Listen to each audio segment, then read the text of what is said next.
Mga sports, malapit na ang FIBA 2026 at isa sa pinakamainit na tanong ngayon, lalaro ba kaya si Kai Sotto para sa Gilas Pilipinas laban sa New Zealand Tall Blacks at Australia Boomers? Sa video na ito, tatalakayin natin ang kanyang kalagayan, posibilidad na makasama sa laro at ang mga kahalagaan niya sa koponan. Tara, simulan na natin. Kung trip mo po ang ganitong content, paiwan ng follow at pa-subscribe na din. Tara po, simulan na natin.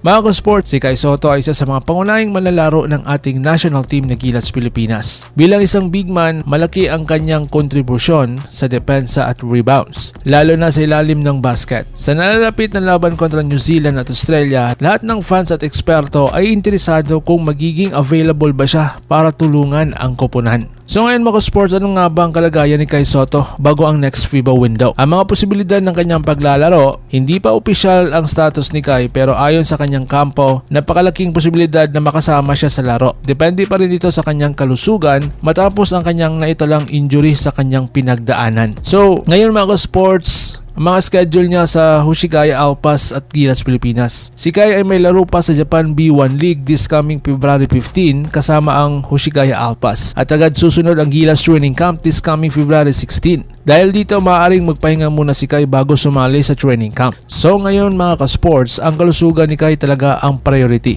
Kung hindi pa siya 100% healthy, posibleng madelay ang kanyang pagsasanay at paglalaro para sa Pilipinas. Estratehiya ba ito ni Coach Team sa Gilas? Ang Gilas ay may halos hindi nagbabagong 12 core players, kaya mas mabilis ang adjustment at pag-improve ng laro. Kung mahuli man si Kai sa simula ng training camp, maaaring bigyan siya ng 2 to 3 araw na pahinga upang masiguro ang kalusugan at kahandaan. So ngayon mga sports, ano nga ba ang kahalagahan ni Kai Sotto sa Gilas? Malaki talaga ang kontribusyon ni Kai sa ilalim ng basket. Ang kanyang presence ay nagpapalakas sa shaded area ng court na madalas pinaghaharapan ng mga kalaban. Ang kombinasyon ni Junmar at Kai ay napatunayang epektibo sa FIBA Asia Cup. Sa laban kontra New Zealand at Australia, inaasahan ng ganitong depensa upang mapigilan ang opensa ng kalaban. Kung wala si Kai, mahihirapan ang Gilas na kontrolin ang rebounds at protektahan ang basket. Magiging limitado ang depensa at aasahan na lang ang 3-point shooting na hindi palaging sapat. So ngayon mga sports,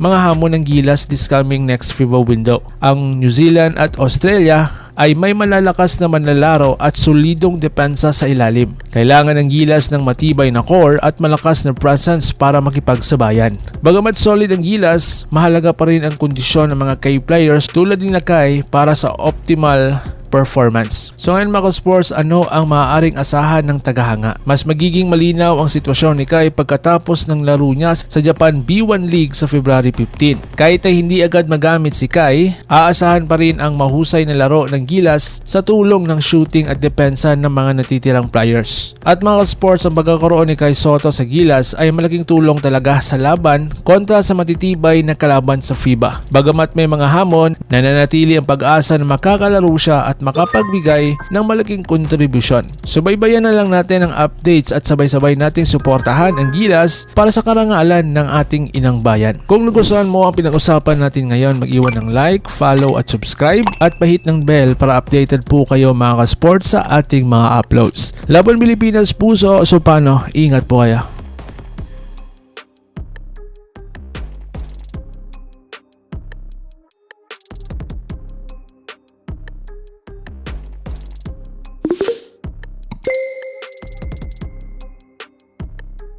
Mga ka-sports, kung hilig ninyong bumili ng mga Gilas jersey, Gilas accessories at mga gamit na pang basketball habang nanunood po kayo sa aking mga videos, kindly check this basket on this lower part ng ating video at magpa-pop up yung ating mga items sa gilid. Mga legit po yung mga items dyan and see to it po na makabili po kayo ahead of time kasi meron po yung mga discounts and mga promos depende po sa seller. And also, kunting suporta din as a content creator po. Salamat!